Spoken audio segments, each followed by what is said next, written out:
Саня изглежда притеснена. Здравейте, Валентина! Да, аз съм от Свищов, Валентина. Аз много добре помня, ние се познаваме с вас от предишния сезон на X-Factor. Да. Здравейте.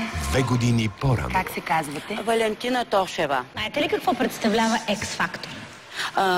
Някаква фирма за музикални инструменти, доколкото се информира.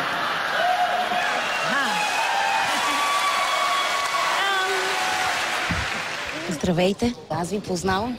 Да, аз съм Валентина от миналият X-Factor, когато ви помня. участвах с авторска песен. И под стари тополи, под парна брега. Валентина на мене не ми хареса. Кое? 2 години по-късно тя е същата, но този път съдбата май е на нейна страна. В момента аз си гледам на карти. Хвърлих няколко сеанса и ми показаха картите успех. Тази година ще е добре.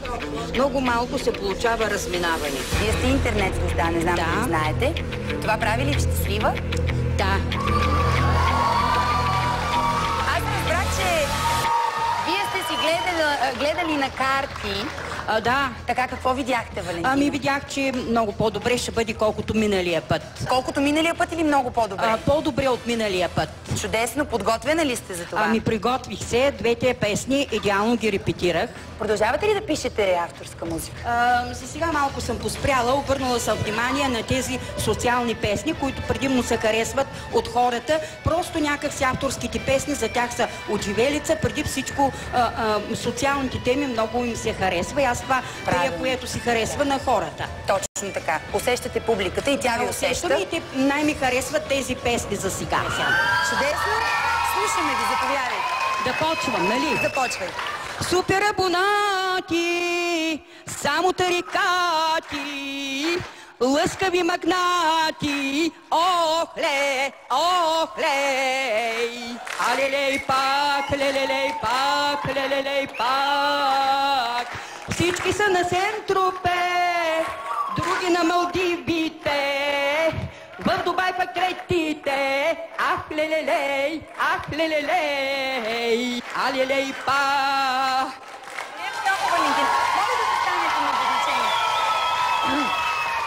Аз забелязвам, че вече сте обърнали погледа си към песни с социални теми. Въпреки, че любовната тема ви вълнуваше много преди, аз помня. Този път беше по-добре. По-убедителна сте. В представенето направихте и шоу. Да, направих шоу и много беше харесано това шоу от моите почитатели. Да. Вие току-що доказахте, че всичко е въпрос на предимно на избор на песен. Да. Когато песента е подбрана правилно, тя позволява да се направи и кореспондиращото с посланието и шоу. И вие го доказахте. И хореография. Да, имаше и движение, което ми хареса. Миналия път бяхте статични.